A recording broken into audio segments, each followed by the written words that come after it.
야고보서를 계속 이제 지난주부터 우리가 살펴보고 있어요. 주제 자체를 우리 1년 올 한 해 우리 전체 교회에서 갖고 있는 주제가 생명력 있는 소그룹 공동체를 일으키라인데, 그 차원에서 우리도 역시 생명력 있는 청년 공동체를 어떻게 만들어갈 것인가에 대해서 고민하고 싶고, 그래서 이제 청년 소그룹에 관한 이야기, 공동체에 관한 이야기를 하려고 하다 보니까 사실은 에베소서 같은 것들을 보면 좋을 텐데 계속 마음속에 야고보서라고 하는 이 마음을 주셨어요. 그래서 야고보서를 여러분과 함께 나누면서 좀 대화들을 진행하면 좋겠다는 생각이 듭니다. 지난 시간 혹시 기억하십니까? 지난 시간에 우리가 공동체에게 주는 하나님의 마음은 뭐였습니까? 우리가 두 마음이 아니라 하나의 마음을 좀 품자고 하는 거였죠. 그래서 하나님 한 분만, 하나님을 향하여 그 흔들리지 않는 믿음을 갖고 있는 그 마음으로 계속 나가자라고 하는 이야기를 좀 봤는데요.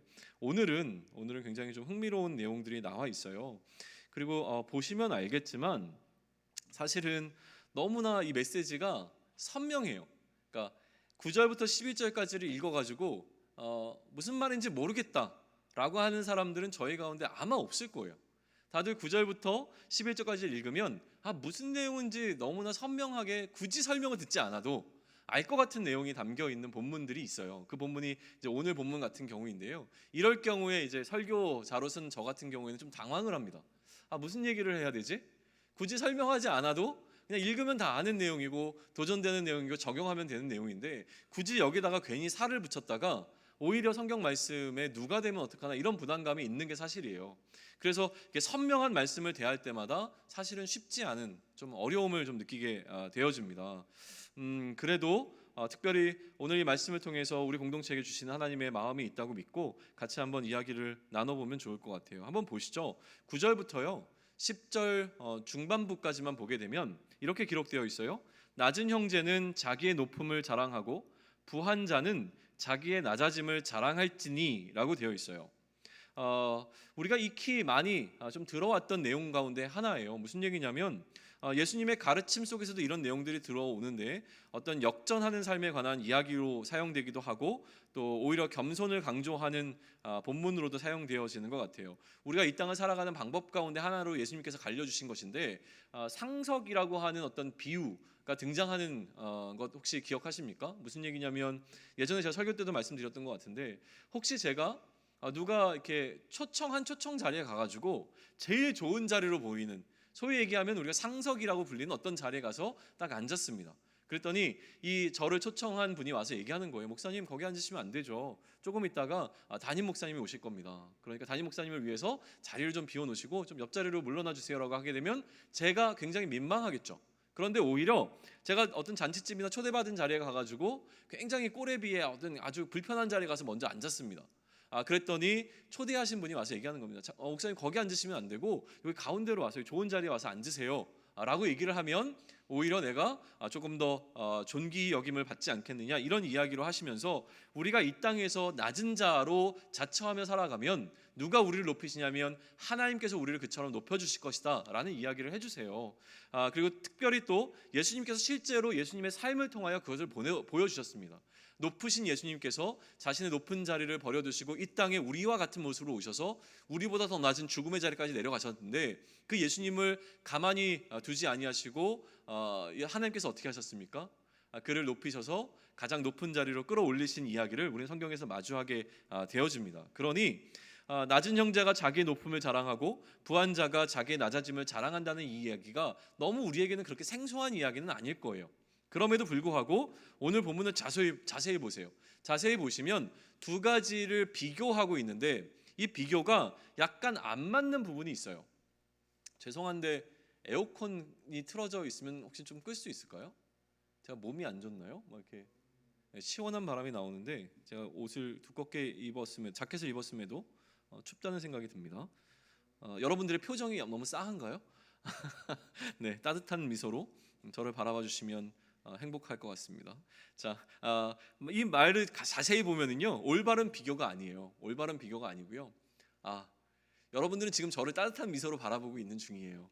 왜냐하면 이게 영상 이제 녹화가 되어서 홈페이지에 올라가는데 영상에는 여러분들 표정이 안 나오거든요. 제가 이렇게 얘기하면 혹시 영상만 보시는 분들이 도대체 우리 청년분들을 좀 오해하실까봐 지금 저희 청년 영상을 보시는 분들한테 말씀드립니다. 저희 청년 공동체 멤버들은 저를 아주 사랑스러운 눈빛으로 바라보고 있는 중입니다.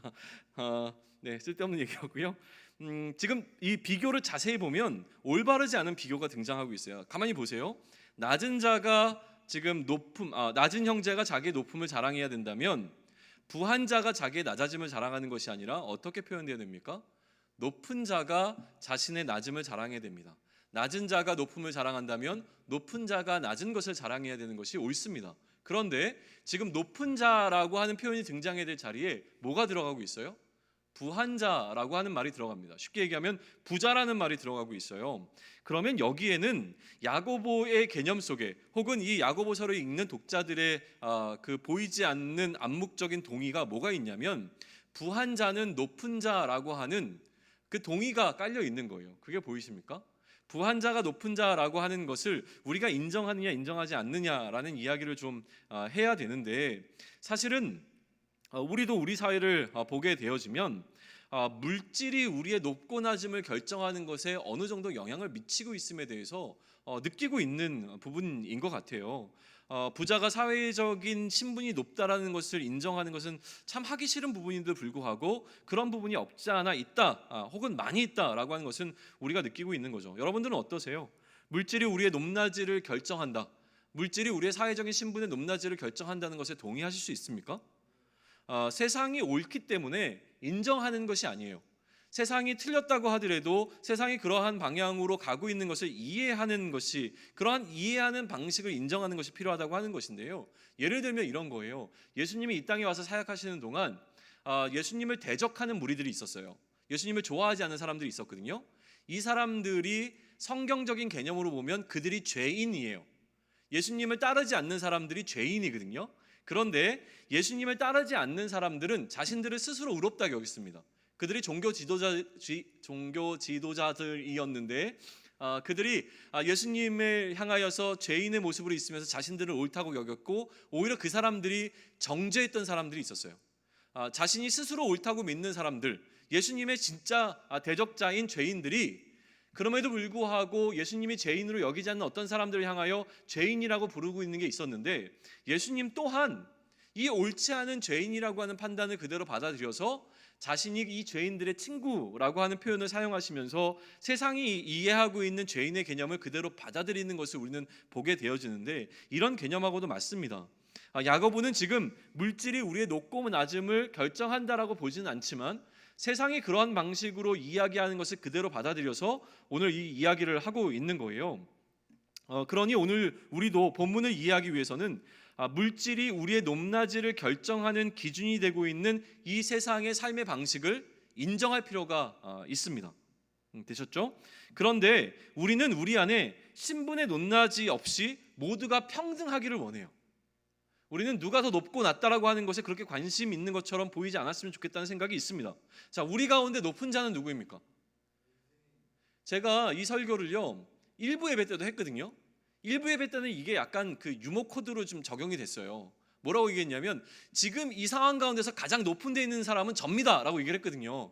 왜냐하면 1층에서는 이 강대상이 이거밖에 없어요. 근데 여기 올라오니까 저 위에 우리 미디어 팀이 있네요. 그래서 그 얘기를 못 하겠어요. 우리 가운데 지금 가장 높은 자리에 있는 사람은 미디어 팀입니다 라고 얘기를 하기가 좀 애매한데, 지금 그런 개념에서 얘기하고 있는 건 아니잖아요. 실제로 장소적인 차원에서 높고 낮음을 이야기하는 것은 아닐 거예요. 사회적으로 평등하다라고 말하는 이 사회 가운데 우리는 살고 있지만, 그러나 이 평등이라고 하는 이야기는 모두에게 기회가 열려 있다라고 하는 것이지 실제로 모두가 같은 위치에 놓여 있다는 이야기는 아닐 겁니다. 평등을 원하는 우리는 특별히 내가 소유하고 있는 물질의 정도가 신분의 높낮이와 연관이 없기를 바라는 소망이 있을 뿐이에요. 그러나 물질을 통해서, 내가 갖고 있는 물질을 통해서 물질에 합당한 대우를 받게 되어지면 물질이 나의 신분을 나타내는 아주 좋은 수단이 되어진다는 것을 우리는 인정할 수밖에 없습니다. 저는 언제 이런 걸 많이 느끼냐면요, 굉장히 치사하게 느낄 때인데 비행기를 탈 때마다 느낍니다. 되게 기분 나빠요. 지난번에 우리 캄보디아를 갔다 올 때 저가 항공, 말이 또 저가 항공은 뭡니까? 그냥 항공이면 항공이지. 저가 항공이래요. 저가 항공을 타고 갔다 오는데 우리 멤버 가운데 두 사람은 대한항공을 타고 갔어요. 나머지는 다 저가 항공을 타고 갔는데 대한항공 평소에 그렇게 좋아하지 않는 항공사임에도 불구하고 너무 부러운 거예요, 속으로. 와, 그 비행기가 왜 타고 싶은지 모르겠어요. 근데 대한항공과 아시아나가 저가 항공에 비해서는 굉장히 타고 싶은 어떤 항공국의 기종부터 다른 그 차원, 뭔가 다른 게 있음이 느껴집니다. 항공기를 타면 어떻습니까? 좌석이 달라요. 지금은요 조금 어려운 단어로 해가지고 무슨 A 클래스 뭐 뭐라고 부르죠? 비즈니스가 아니라 뭐 프리스티지인가요? 하여튼 그런 거 부르고 마지막에는 무슨 클래스예요? 어쨌든 그래요. 근데 예전에는요 아주 오래된 예전에는 그냥 이거를요 1등석, 2등석, 3등석이라고 불렀어요. 아주 분명하게 신분적인 개념을 적용했죠. 1등석, 2등석, 3등석이라고 되어 있다고 말이죠. 그리고 그 좌석에 따라서 가지고 갈 수 있는 짐의 무게도 달라요. 이렇게 치사한 게 있을 수 있습니까? 더군다나 티켓팅을 해야 되는 장소조차도 달라요. A 클래스를 타는 사람들의 있는 그 티켓팅하는 장소에는 심지어 빨간색 카펫이 깔려 있는 곳도 있습니다. 와, 사람 되게 기죽이는 부분이에요.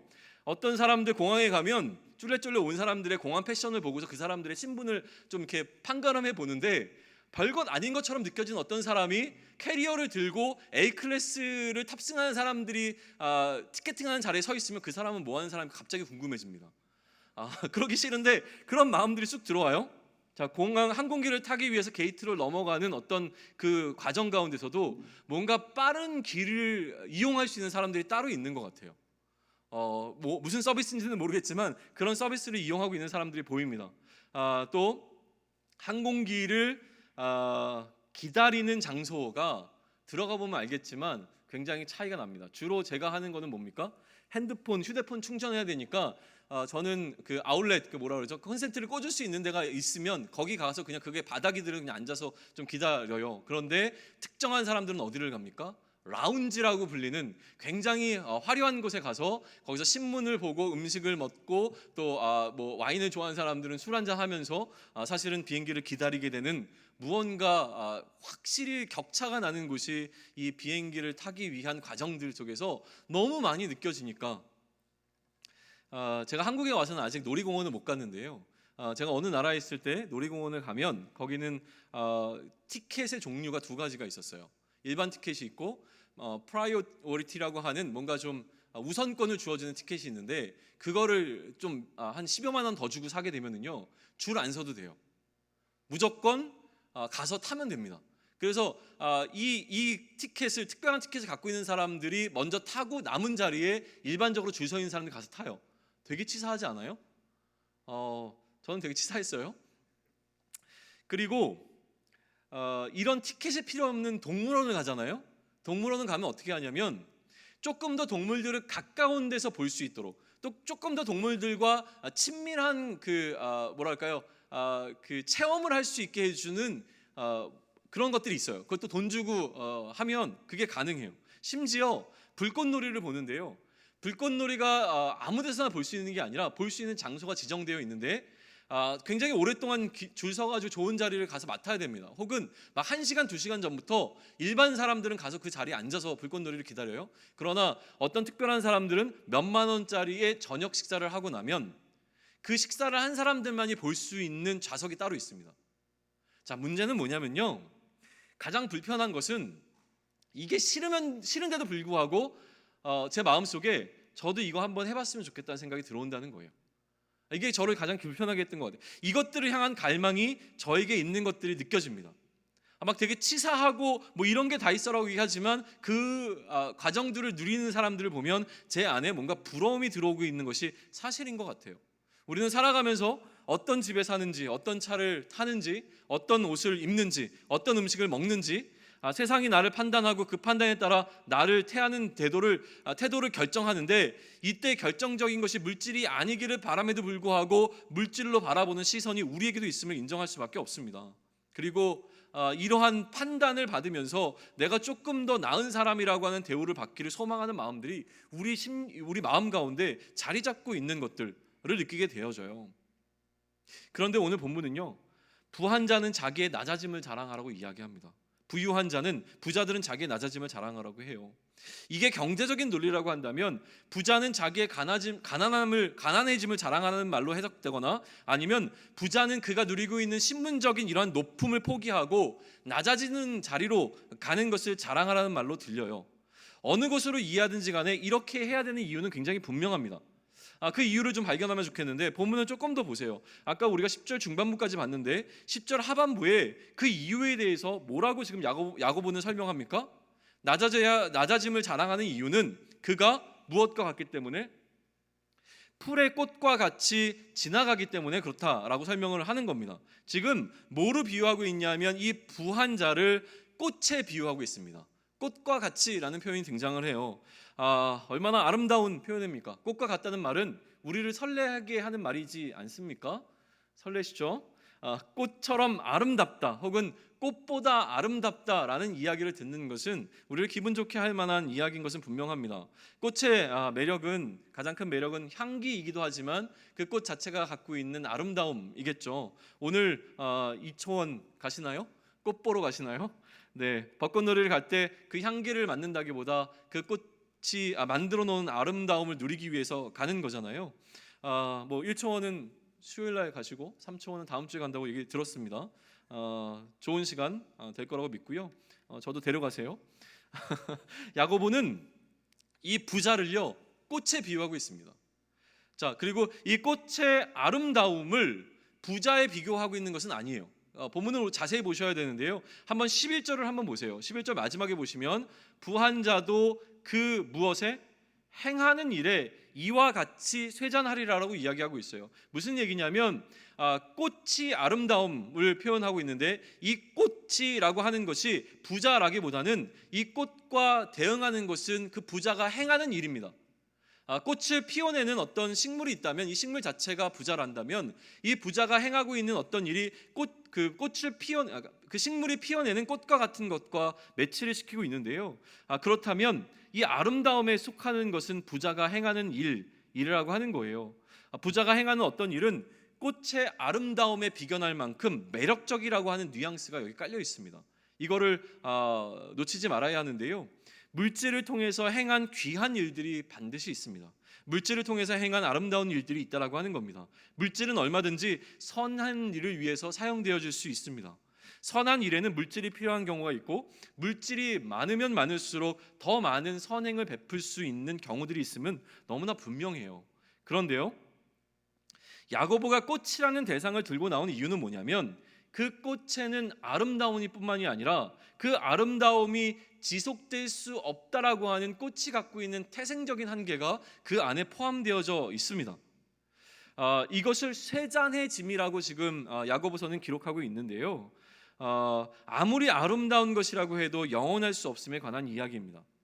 허무함에 관한 이야기처럼 들려요. 전도서에 등장하는 기자는 헛되고 헛되다라고 이야기하는데 이 헛됨에 관한 야고보식 표현인 것처럼 느껴지기도 합니다. 그렇다면 야고보는 왜 오늘 이 본문에서 쇠잔함에 관해서 이야기하는가라고 하는 것을 우리는 좀 생각해 볼 필요가 있는 것 같아요. 이 서신은 교회 공동체에게 주어진 서신입니다. 물질로 높낮이를 결정할 수 있는 것은요 세상의 방식입니다. 세상은 물질로 높낮이를 결정하고 있는 것을 우리는 인정해야 된다고 이야기했습니다. 그런데 우리가 지금 이 시점에서 인정해야 될 것은 무엇이냐면 지금 야고보가 이야기하는 낮은 형제와 부한 자는 누구냐면 교회 공동체 안에 속해 있는 멤버들입니다. 그렇다면 교회 공동체 안에 이러한 세상의 방식과 기준이 존재한다라고 하는 것을 우리는 위기로 느껴야 된다고 하는 거예요. 야고보가 말하는 낮은 자나 부한 자는 모두 교회 공동체 안에 있는 이들을 향한 구분이라고 하는 것이죠.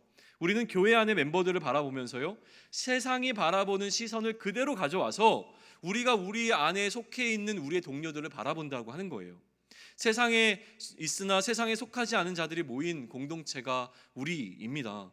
세상의 방식대로 살지 아니하고 하나님 나라의 백성답게 살기로 결정한 자들이 모여 있는 곳이 이곳이에요. 그런데 이 공동체 역시 물질의 질서, 세상의 질서가 지배하고 있다는 것은 안타까운 일입니다. 참 인정하기 싫은 부분인데 사실이에요. 왜 이렇게 오늘 목소리가 갈라지죠?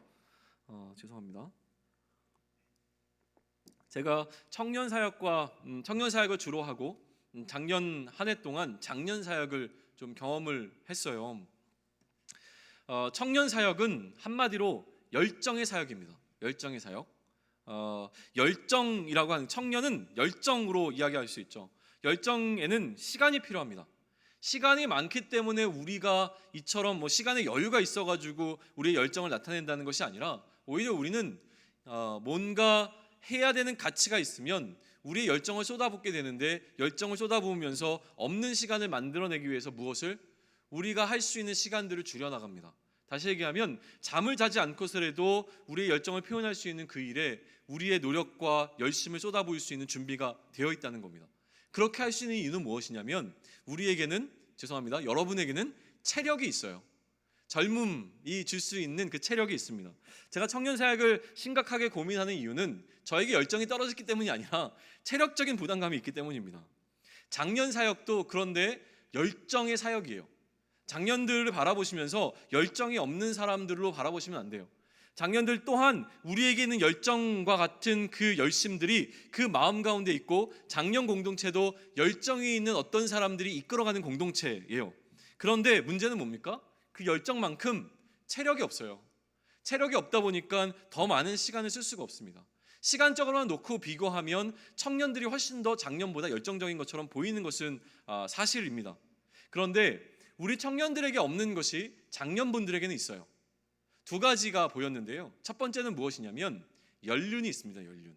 그래서 우리가 많은 시간을 들여서 하는 것이지만, 이 장년분들에게는 노하우라고 하는 것이 있기 때문에 짧은 시간 안에 같은 일을 해낼 수 있는, 좌충우돌하지 않고 우왕좌왕하지 않고 일을 잘 할 수 있는 능력들이 이분들에게는 있어서 이게 균형을 맞춰진다는 생각을 하게 되어집니다.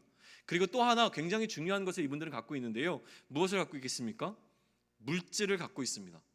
이 물질을 아낌없이 사용하는 모습을 보면 굉장히 아름답습니다. 그래서 저는 정말로 이 장년분들이 우리 청년들을 위해서 물질을 많이 사용해 주셨으면 좋겠다는 생각을 늘 갖고 있습니다. 그런데 문제는 어디에 있냐면 저에게 있더라고요. 저에게 무슨 문제가 있냐면, 제가 너무나 계산적입니다. 극단적인 예를 한번 들어볼게요. 두 분의 장년분, 그러니까 소위 얘기하면 권사님이 계십니다. 사랑이 많은 두 권사님이 계세요.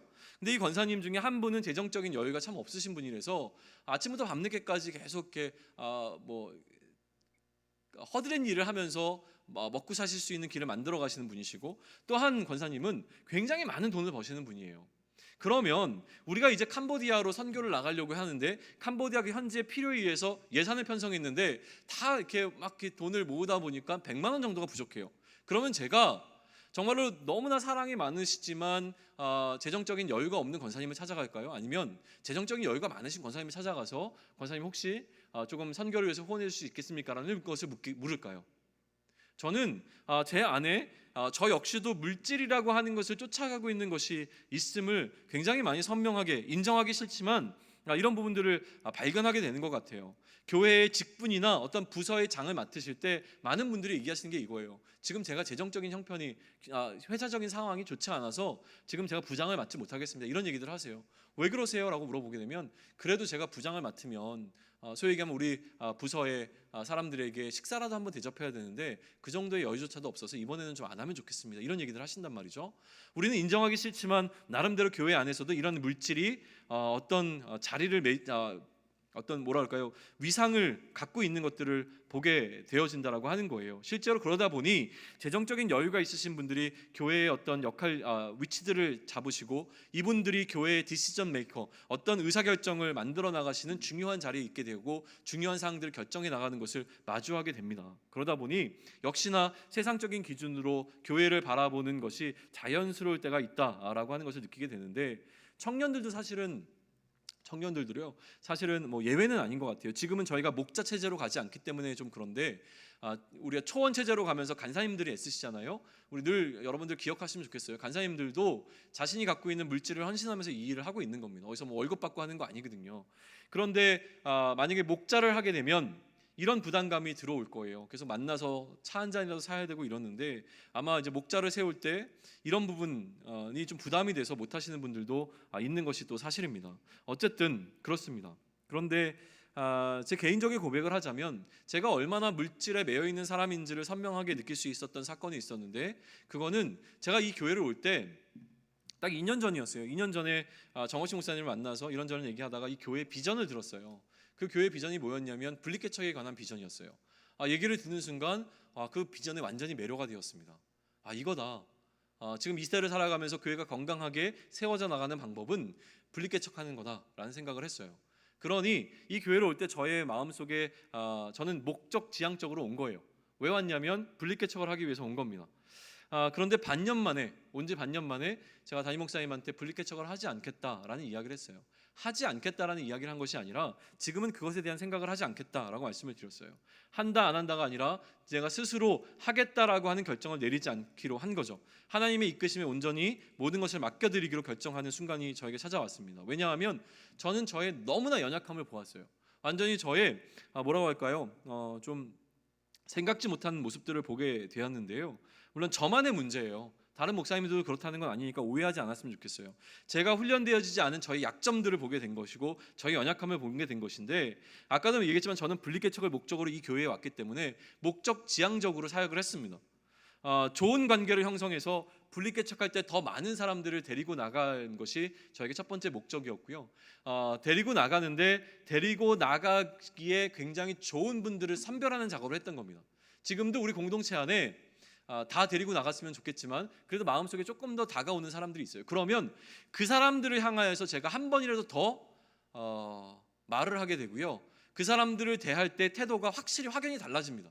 또 기왕이면 함께 분리개척을 해서 나가는 개척의 멤버들이 재정적으로 여유가 있는 사람들이 많았으면 좋겠다는 생각을 하고 있는 제 모습을 발견하는 순간 이게 아니다라는 생각을 한 거예요. 내가 지금 사역을 하고 있는데 하나님의 사역을 하고 있는 건지 아니면 정말로 분리개척을 하기 위한 멤버를 모집하고 있는 건지에 대해서 헷갈리는 지점이 왔습니다. 그래서 아니다 라고 판단을 하고 하나님 앞에서 회개하고 담임 목사님 앞에 가서 이거는 일단 제가 내려놓겠습니다라는 이야기를 할 수밖에 없었습니다. 그거는 저의 완전한 연약함이었어요. 제가 살 수 있는 방법, 제가 살 수 있는 유일한 길은 무엇이었냐면 청년 사역을 더 할 수 있는 거였어요. 청년 사역을 더 하는 거였어요. 청년 사역을 왜 더 좋아하고 청년 사역을 더 하려고 했냐면, 저는요 여러분에게 정말 100% 재정적인 것을 기대하지 않습니다. 여러분들이 얼마를 버는지 또 얼마를 벌었으면 좋겠는지 여기에 관심, 많이 벌면 좋겠죠. 그러나 여러분들이 얼마의 그 연봉을 받고 일하는가가 제가 여러분들을 대하는 태도에 전혀 영향을 미치지 않습니다. 그렇기 때문에 청년 사역을 하면서 제 마음은 굉장히 편안해요. 작년 사역을 할 때 느끼게 되는 불편함이 전혀 없기 때문에 청년 사역이 훨씬 더 좋고 저는 편안합니다. 제가 준비된 것은 여기까지라는 생각을 하게 되는 거예요. 그런데 그렇다고 해서 물질을 생각하는 것이 무조건 나쁜 것은 아닌 것은 분명합니다. 부자가 행하는 어떤 일이 무조건 나쁜 것이라고 보지 않았으면 좋겠어요. 우리가 행하는 모든 일은 돈과 연관되어 있는 것이 분명해요. 그렇다고 해서 부요한 어떤 교회가 재정을 들여서 행하는 일을 건강하지 않다고 말할 수도 없습니다. 문제는 이러한 행위들이요 반드시 물질과 연관이 되어 있을 수밖에 없는데, 이러한 행위들이 무엇과 연관되어질 때, 높아지려고 하는 것과 연관되어지려고 할 때 문제가 발생합니다.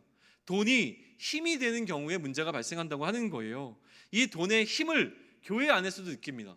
실제로 제가 지난번에도 한번 고백한 적이 있었던 걸로 기억하는데, 네팔에 선발대로 갔을 때였어요. 네팔에서 어떤 사역을 해야 되는지를 알기 위해서 많은 사람들을 만났는데, 많은 사람들을 만날 때마다 제가 느끼는 건 뭐냐면 저에게 힘이 있다는 걸 느꼈습니다. 이 사람들에게는 필요한 것이 무엇이냐면 재정적인 후원이에요. 근데 저에게 돈이 있다는 것을 느끼고 난 이후에 이 사람들이 저를 대하는 태도가 확실히 다르고 제가 그것을 즐기고 있다는 것을 느끼기 시작했어요. 마찬가지예요. 교회에 어떤 일이 있을 때 내가 이만큼의 돈을 기부했을 때 느끼는 힘이 있습니다.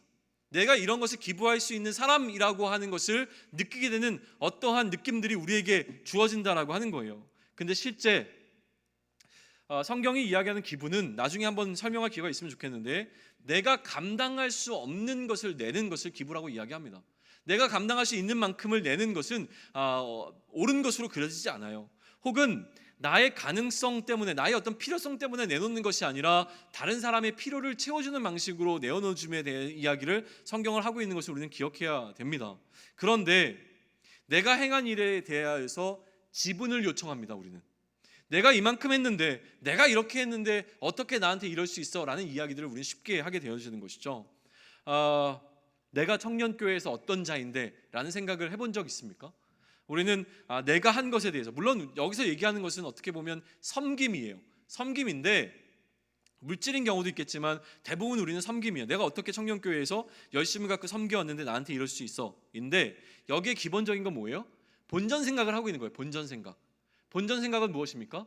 경제적인 논리로 접근하는 거예요. 우리는 물질이라고 하는 실질적인 물질을 갖고 이해할 수도 있지만, 물질을 통해서 우리가 발견할 수 있는 경제 관념과 개념 속에서도, 경제의 논리를 통해서도 이야기를 풀어갈 수 있다라고 하는 겁니다. 분명히 교회 공동체 안에 그 공동체의 생명력을 사라지게 하는, 그 생명력을 덮어버리는 세상적인 질서가 자리 잡고 있는 것이 분명합니다. 예수를 그리스도 공동체로, 그리스도로 고백하는 공동체라고 한다면 예수 그리스도의 통치를 받아야 합니다.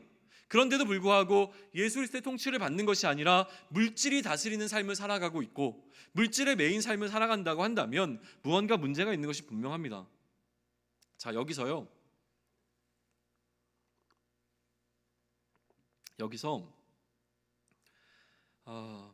좀 이 이야기를 들을 때 우리 마음 가운데 자존심이 상했으면 좋겠어요.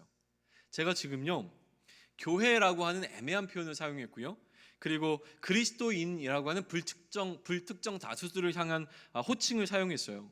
우리 안에 그러면 많은 교회들이 그렇게 한다고 하더라도, 목사님 우리 교회는 달라요, 우리 교회는 그런 교회 아니에요 라는 이야기가 나왔으면 좋겠고, 야 그리스도인들은 다 그래라는 얘기를 했을 때, 그래도 나는 달라요, 나는 그렇지 않아요 라고 하는 이러한 자존심 상에서 나오게 되는 불평과 불만들이 나왔으면 좋겠어요. 나는 그렇지 않은데, 우리 공동체는 다른데, 우리 교회는 다른데 라는 생각이 들어왔으면 좋겠어요. 그리고 제발 그것을 증명해낼 수 있으면 좋겠습니다. 그냥 조심스럽게 하는 얘기인데, 제가 굉장히 존경하고 좋아하는 장로님이 계십니다. 다른 교회 장로님이신데 이 장로님을 만났습니다. 이 장로님과 만나서 대화하는 가운데 이 장로님께서 저에게 어떤 이야기를 하셨냐면 이런 얘기를 하셨어요. 목사님한테 제가 좀 바람이 있습니다. 말씀해 보세요. 어떤 겁니까? 라고 말씀드렸더니 목사님은요, 스펙을 쫓아가는 목사가 되지 않았으면 좋겠어요 라고 얘기를 하셨어요. 그래서 정말 하나님 앞에 순전하고 진실됨으로 사역하시는 목사님이 되시기를 기도하겠습니다라는 얘기를 들었을 때 감사합니다 라는 얘기를 했거든요. 그런데 순간 또 제 안에서 뭐가 꿈틀거리면서 올라왔어요. 뭐냐면 제가 약간 꼬였어요. 왜냐하면 이 장로님이 사역하시는 그 교회를 제가 약간 안 좋아하거든요. 선입견이 저한테 좀 있어요. 풀리지 않는 선입견이 좀 있는데, 그러면서 이 이야기를 꼬아들었어요. 어떻게 꼬아들였냐면, 그러면 나는 지금 스펙을 쫓아가는 목사로 보인단 말이지, 이 생각이 딱 들어온 거예요. 그래서 참았어야 되는데 참지 못하고 또 정중하게 장로님께 여쭤봤습니다. 장로님, 얼마 전에 장로님 교회의 담임 목사님이 새로 바뀌신 걸로 알고 있습니다. 그 장로님을 뽑으실 때 어떻게 뽑으셨나요? 라고 했더니 장로님이 저의 의도를 아직 파악 못하시고 너무 기쁘게 그 모든 과정을 설명해 나가기 시작하셨어요. 장로님들이 모이셔서 기도하시고, 많은 장로님들이 선별되셔가지고 막 많은 사람들의 추천을 받아가지고 그 가운데서 사람들을 선별해내고, 그렇게 이렇게 저렇게 해가지고 담임 목사님이 뽑혔는데, 이 뽑힌 담임 목사님으로 말할 것 같으면 하시면서 뭘 얘기했겠어요? 이 담임 목사님에 대한 스펙을 얘기하기 시작하셨어요. 그래서 제가 장로님께 말씀드렸어요. 장로님 교회에 담임 목사님을 뽑으실 때 스펙을 보지 않으셨습니까? 모든 교회들이 담임 목사를 뽑을 때, 혹은 부목사님들을 뽑을 때도 마찬가지로 스펙을 봅니다. 스펙을 보기 때문에 사랑하고 존경하는 많은 이 땅의 목사님들이 여전히 이 스펙의 조건을 맞추기 위해서 어쩔 수 없이 걸어가고 있는 길도 있지 않겠습니까? 그러니 교회에서 만약에 이런 것들을 보지 않는다면 많은 목사님들은 순전하게 하나님 앞에 헌신된 그 모습으로 교회의 사역을 감당할 수 있을 겁니다 라는 이야기를 했어요. 속이 굉장히 시원했을 것 같지 않으세요? 얘기를 잘한 것 같지 않습니까? 아닙니까?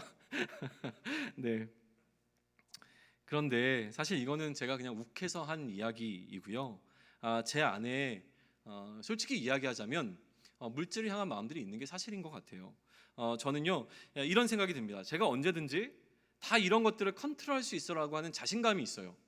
그런데 생각해 보면 이런 거예요. 중독의 문제를 한번 생각해 보시죠. 제가 이때까지 중독에 걸려 있던 것들이 굉장히 많았거든요. 근데 중독에 걸려 있는 동안 제 머릿속을 지배하고 있던 건 뭐였냐면, 나는 언제든지 끊을 수 있어였어요. 나는 언제든지 중독의 문제를 내 의지적으로 해결할 수 있어 라는 생각이 제 안에 가득 차 있었거든요. 그런데 굉장히 어려웠던 거죠. 여전히 중독되어 있는 많은 것들로부터 해방되어지고 끊어가고 있는 과정 가운데 있지만 끊지 못한 것 가운데 가장 심각한 건 뭐냐면 커피예요. 커피는 아직도 못 끊었어요. 그러니까 끊는다는 게 아니고요, 내가 조절할 수 있고 통제할 수 있어야 되는데 내가 커피를 조절하지 못한다는 결정적인 증거는 뭐냐면 집에 커피콩이 떨어지기 시작하면 그때부터 불안해요. 빨리 사갖고 와야 되는데 언제 어디 가서 어떻게 사갖고 오지? 맛있는 거 좀 사갖고 와야 되는데 이 생각이 들면서 약간 불안해지기 시작해요. 자, 중독의 문제. 여러분 중독에 걸려본 사람들은 알아요. 내가 중독에 걸려있는 그 어떤 것이 떨어지기 시작하면은요, 쇼핑 중독에 걸려있는 사람들은 뭐가 떨어지면 불안해요? 제품이 막 없어지기 시작하면 불안하잖아요. 이런 불안함들이 있다니까요. 이런, 인정하세요? 인정 안 해요? 모른 척하고 앉아있지 마세요. 이런 거예요. 돈은 어때요? 돈에 우리가 중독되어 있는가 중독되지 않았는가를 판별하는 가장 좋은 기준은 뭐겠어요? 돈이 떨어져 나갈 때에 우리 마음 가운데 불안함이 있는가 없는가예요. 내가 만약에 이 돈에 맛이 들여 있다면 우리는 돈에 중독되어 있는 게 분명합니다. 중독되어 있다고 하는 것은 그것에 종이 되어 있다는 이야기예요. 내가 통제하지 못하고 그것이 나를 통제하고 있는데 어떻게 내가 이것의 주인이라고 얘기할 수 있겠습니까? 라는 거예요. 물질에 중독되어 있지 않으면 어떻게 증명하실 거예요? 물질에 끌려다니지 않으면 여러분은 어떻게 보이실 거예요? 물질을 압도하는 삶을 어떻게 살아내실 겁니까? 물질만이 아니라고 아까 말씀드렸어요. 경제적인 관념입니다. 어떤 관념들이에요? 손해보지 않기 위해서 살아가는 어떤 것들 가운데 우리가 이것들을 압도하고 있다는 것을 어떻게 보여주실 거냐는 거예요. 이득이 되는 방향으로 나아가는 것이 세상적인 질서인데 이것을 우리가 역행하고 있다는 것을, 여기에 우리는 연연하지 않고 있다는 것을 어떻게 여러분들은 증명해낼 수 있겠어요? 손해보지 않는 삶을 살아가고 있는 것이 당연하잖아요. 그것을 우리는 어떻게 이것들로부터 손해라고 하는 것에 중독되지 않았음을 증명해낼 수 있을까라고 하는 겁니다. 물질을 향해서 네가 나의 주인이 아니다 라고 하는 것을 당당히 선포할 수 있는 청년들이 되어졌으면 좋겠습니다.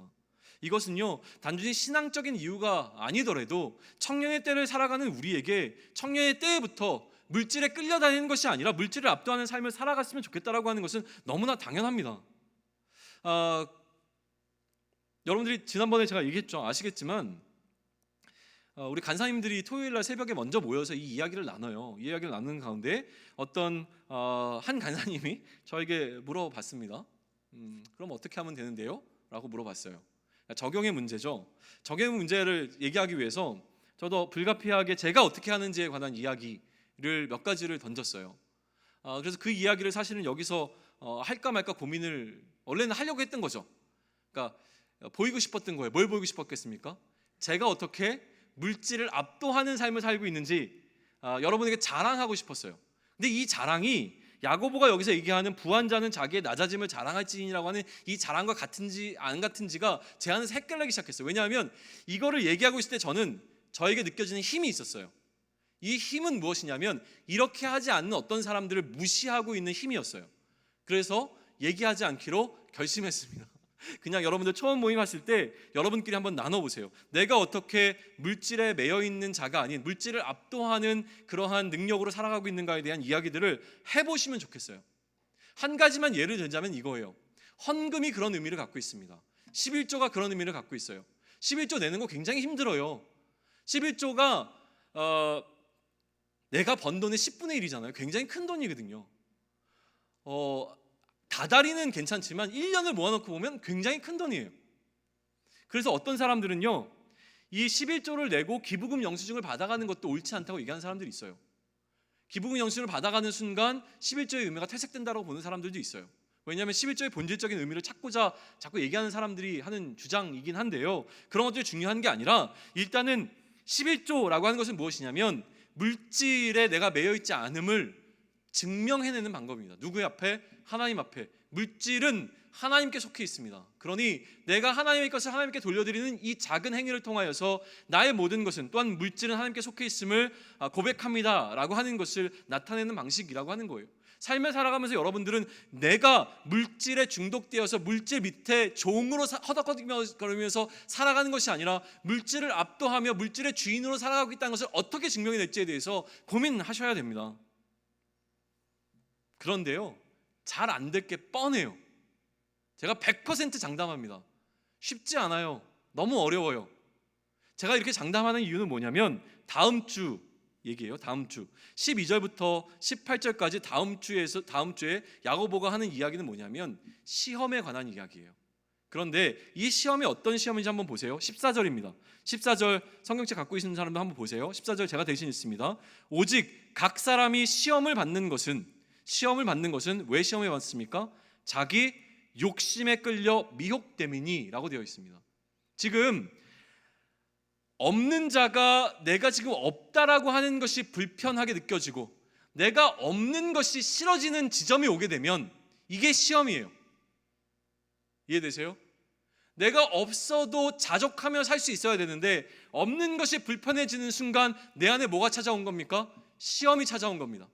있었던 자가 어느 순간 내가 갖고 있었던 것을 잃어버렸어요. 잃어버리는 게 아깝고 잃어버린 것 때문에 마음을 빼앗기게 되면 그게 뭡니까?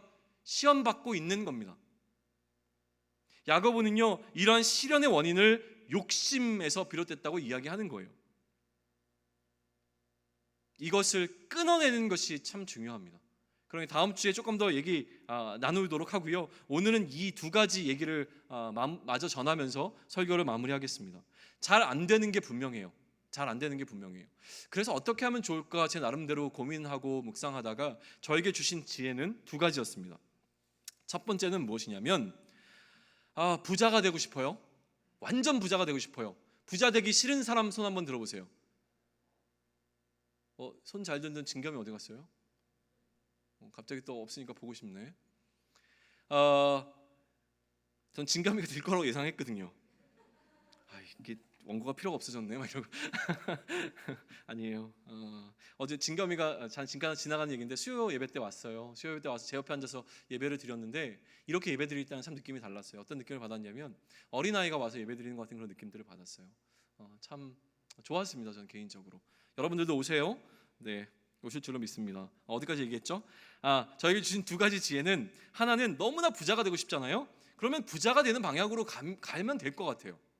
그냥 부자를 내 목표로 삼고 가세요. 부자가 될 거야. 이 세상 최고의 갑부가 될 거야. 목표를 삼으세요. 그러면 어떻게 하면 되겠습니까? 최고의 부자가 되는 방법은 여러 가지가 있을 거예요. 여러분들이 최고의 연봉을 받고 최고의 기업에 들어가고 최고의 돈을 많이 벌면 되겠죠. 그런데 더 쉬운 방법이 있잖아요. 내가 노력하지 않고도 최고의 부자가 되는 방법은 뭡니까?